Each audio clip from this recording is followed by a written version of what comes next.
take on as many projects as you can, especially when you're young. When I started at 23, I loaded myself up with so many irons in the fire. You take so many projects on that it's impossible to fail.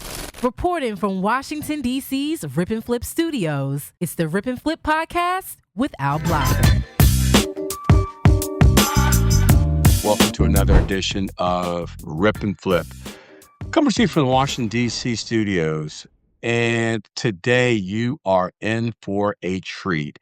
I've got a special guest joining me who's actually in the same industry that I am, and that is development, but from a different perspective. He's doing more of the commercial development while I exclusively focus on residential.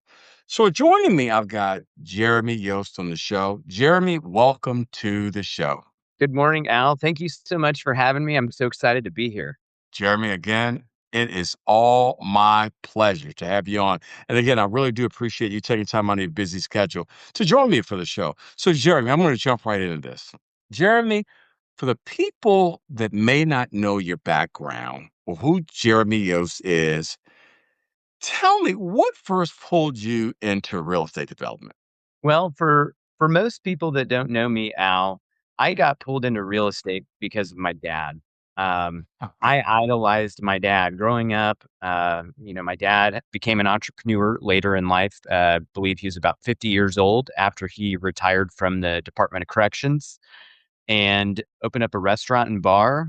And then in the mid 90s, started doing real estate and small development stuff. And I saw that he was getting a little more time back and was able to be a little more present. And seeing him do that, I slowly began to obsess over this real estate thing. And I didn't know what I wanted to do and I didn't know what it could do for me, but I knew that I liked it and knew that it had potential to do great things and make a better living. And that was kind of just seeing what my dad did. And I got the bug when I got out of the Navy and bought my first property.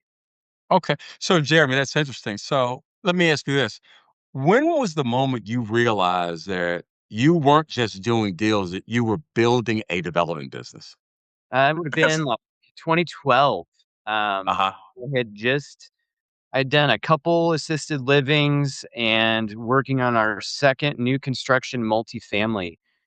And it kind of just, I don't know if it was like an epiphany or something that just like popped up. And I'm going, we have a development company going. We're building multiple locations. We're starting to expand. And here I thought, and we're vertically integrated, so and then we self manage everything.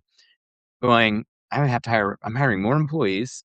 I had no idea what I was doing when I started, and just knew that I wanted to grow and do something. And then it got to the point where you realize, oh, this is a development company. We're changing people's lives. We're creating new jobs. We're stimulating communities by providing quality assets that weren't there before, new tax revenues for communities. So you're out there and you're making change in the world. And it just is so exciting because of the lives you get to touch, because of the projects that you create, all from a vision.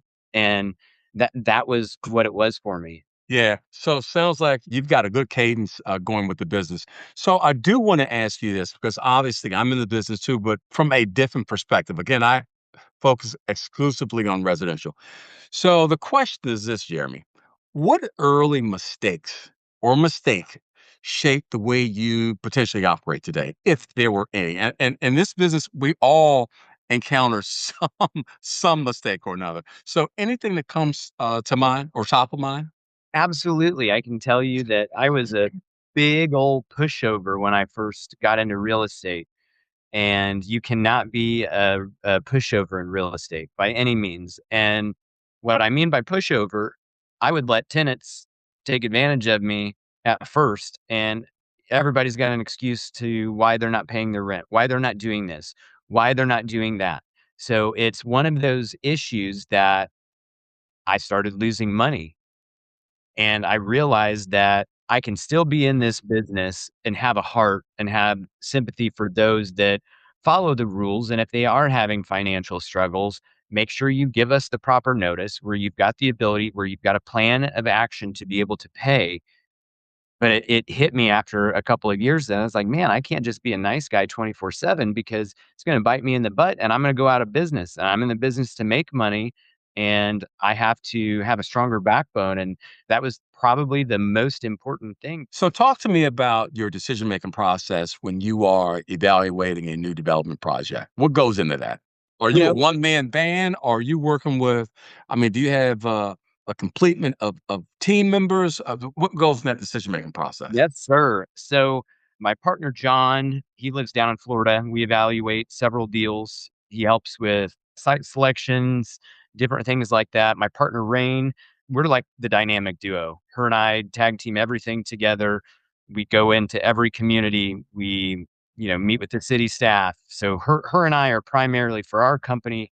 We are the development team. We are the crew that goes through. John, our partner John in Florida, is in the background a little bit, helps us a lot behind the scenes, but the day-to-day grind and going to places and picking the sites across the country, we travel quite a bit on the road every other week, evaluating deals, going into different markets and different site selections for acquisitions. And as I mentioned to you a little earlier, prior to the call, but her and I are getting ready in November to launch a Reg A fund aiming to raise $75 million for multifamily real estate. So, Jeremy, I'm curious to know this personally.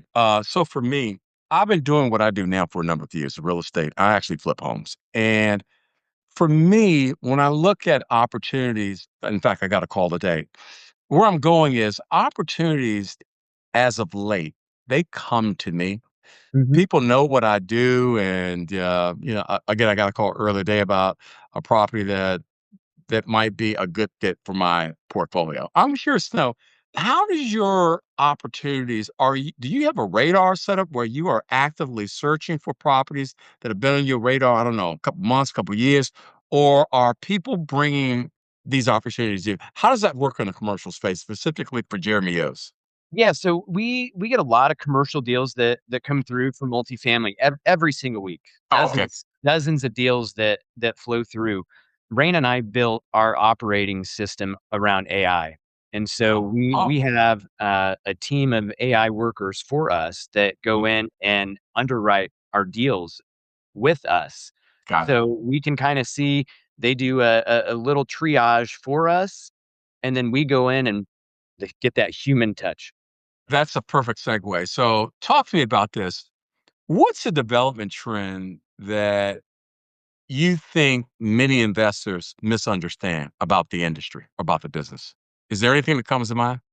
Yeah, the relationships. I Real estate's so cutthroat, and I think that it's so important that you build bridges and not burn them. I wanna work with anybody that wants to work with me. Let's talk about market insights and deal selection. So, specifically, what's the biggest misconception you think people have about choosing the right project in that commercial space? Is there anything that comes to mind?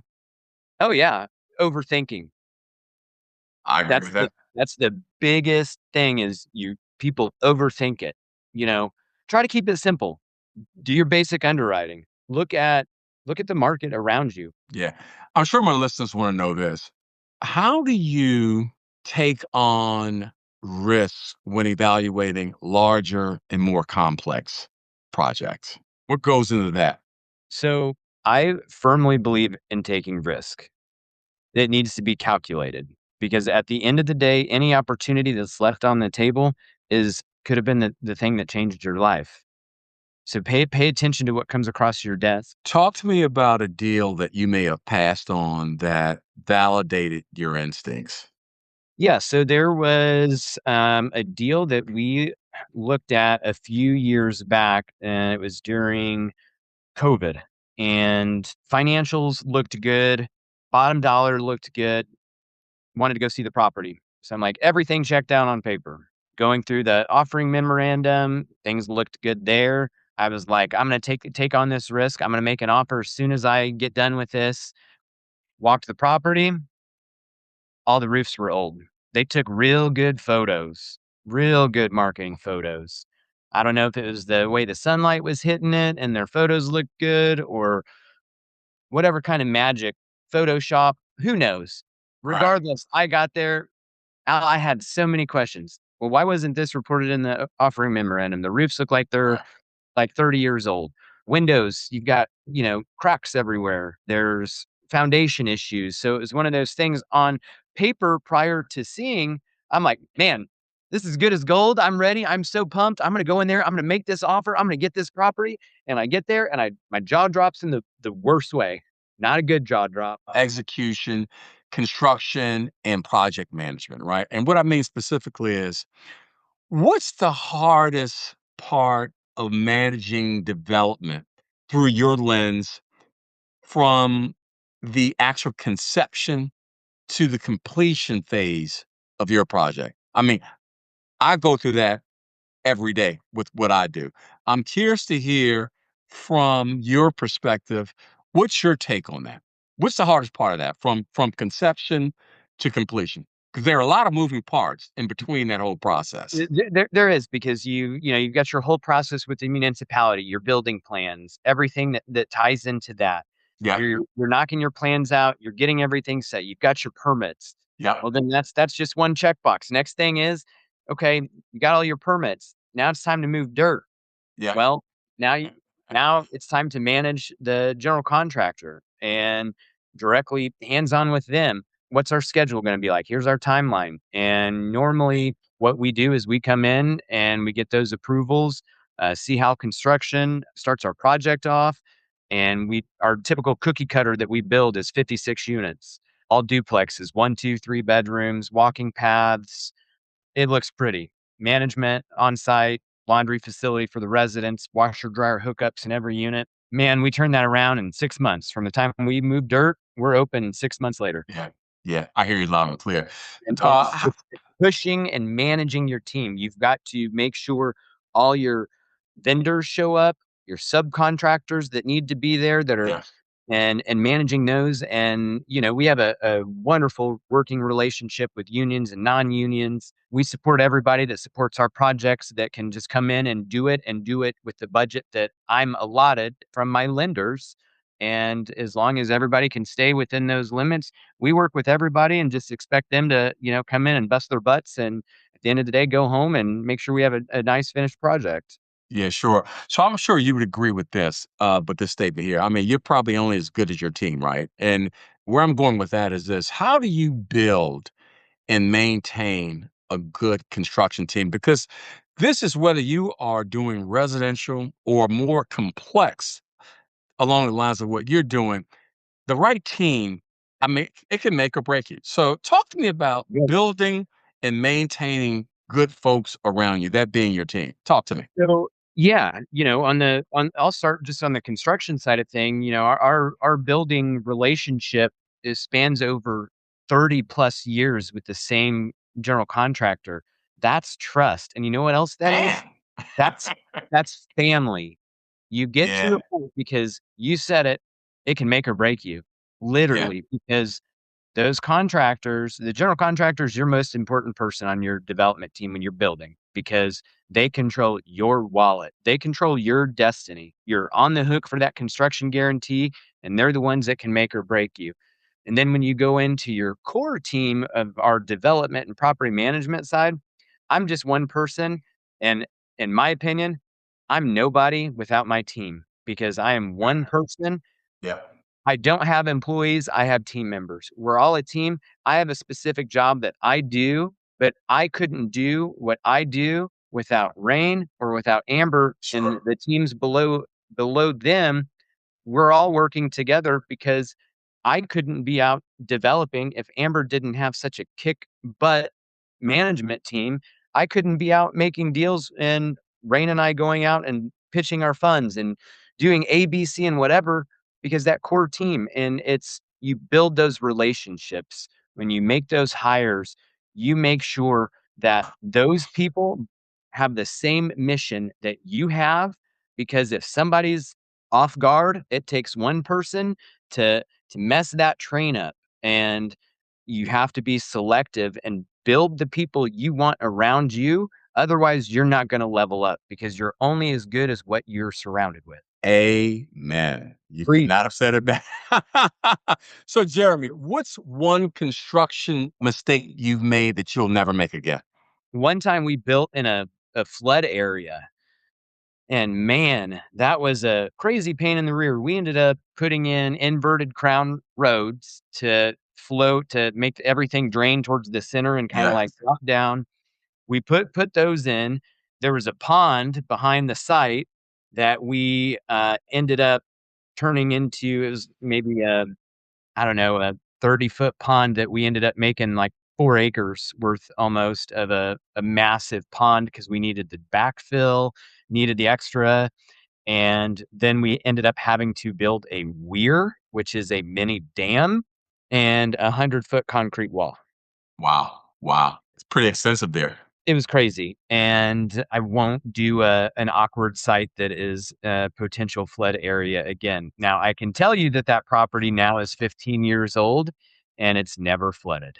Good for you. Good for you. So, but it was just the stress of going through that on the construction side and worrying about, banknotes and if we were gonna go over our construction contingency and things like that, and we didn't. So it worked out, but it's one of those things that I don't wanna test those waters again.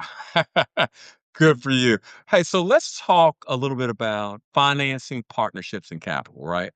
So, in your sphere of development, you may be dealing with partners probably more than I do. And what I mean by that is this: the question is, what do you look for in a capital partner beyond just money? Are you looking at their experience? Are you looking at their track record? All of that kind of stuff. Yeah, so for me, it's the relationship. I want you to end up feeling like you are part of our family. Come join the Ironhold family, be a part of our group. And it's finding like-minded individuals that believe in the same things that we believe, and it's our growth, our mission. We don't want to stop. Like our team, we never stop working, and we want to keep one foot in front of the other, and we get one deal closed, operations handles it, we go on to the next deal. We want like-minded investors that want to continually grow, and they can grow their pocketbook with us. That's perfect. That's a perfect segue, Jeremy. So, question for you: how do you communicate to your investors when things get a little tough? Right? I mean, it might be timelines that you may have communicated or promised to investors where, the timelines start to slip by a month, by a couple of months. What's your modality or what's your means for communicating when things get a little tough when you're in? I'm curious to know that. You take it head on, just like we did in the military. You take it head on, you own your own shit, Yep. and you man up, and you just tell them how it is. This is what's happening. This is our plan of action. If we don't do it, we don't get paid. Bottom line.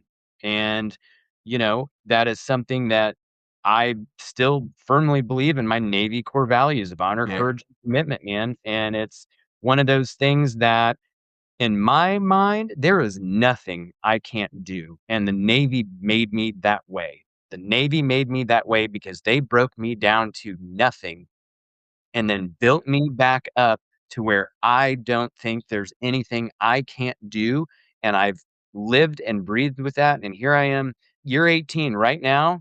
I have never in any of our multifamily projects, we've never failed, no bankruptcies. We've never even had to make a capital contribution. Love the philosophy. You Love the gotta be philosophy. gotta be hands-on and take it just head on because Yeah. you know what? It proof's in the pudding. That's the only way and the best way to be. So listen, Jeremy, we're coming up on the top of the hour. I want to close out with a few questions that I'm sure my listening audience want to see and hear how your thinking is on. So I want to talk about scaling your leadership and your vision, right? So talk to me about a mindset shift that helped you scale from smaller projects to larger projects. It all started with a book by Robert Kiyosaki, Rich Dad, Poor Dad. Okay. Okay. And reading that book gave me a vision of what I wanted to do. Now our team, we have a mission of 10,000, we want 10,000 units over the course of the next 5 years. And we're Gotcha. gonna do it. We're gonna do it. We're gonna do it well. Yeah. Talk to me about the biggest lesson that real estate has taught you. The biggest lesson that you may have garnered from real estate. Your trials and tribulations, your day-to-day activities. Well, Oh, no is a way to yes. I found out that no is a way to yes because in real estate, you're going to hear no more times than you're going to hear yes. And you use that fuel for fire. man, That is, you are smoking. You are smoking on, I mean, you are on the right path. And I agree with that 100%. And you know what it comes down to, Jeremy? It's really all a numbers game, right? I mean, it is. you know, you're going to get a number of no's before it may be 100 no's before you get that one yes. Absolutely. And the thing is, you got to be vigilant. You know what I mean? Because Yes. things will be always more difficult Yep. Oh, than easier for you. So you gotta have the grit, the grind, the stick to itness, and you gotta pour in that sweat equity before you can start to see the fruits of your labor. And I'm sure you would agree with that. yeah, because if they don't see you out there, pounding that pavement, doing what you're doing, and you don't have a little swag on you doing it, they're not gonna believe in you. They're not gonna invest in you. They're not gonna waste their time with you. You've gotta go out there and you gotta put up or shut up. Like I said earlier, you go out there and you vibe it and you work hard and people are gonna see it. And then, they I just get so excited talking about this. I can't control it, Al, but you get that excitement and then people believe in you because you want people that are excited about what they're doing. I don't want some lame person talking to me about a project that's not excited about doing it. Because I'm going to sit there questioning, why am I wasting my time with this person? Yeah. I want Yeah. somebody that's got a fire that wants to do something that can make me believe they're going to do it. Yeah.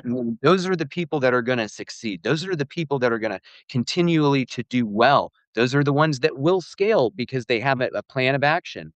Yeah, gotcha. So, Jeremy, this has been a fantastic conversation, really and true. And I think, in fact, you are the first commercial developer that I've ever had on the show, and this has been absolutely fantastic. So, let me ask you this: what does winning look like for Jeremy in the next 12, 16, 24 months? Is it all profitability? Is it taking on new and exciting projects? Talk to me. What's winning look like for you? Winning to me is our whole AI platform. Rain and I were launching a $75 million real estate fund for multifamily.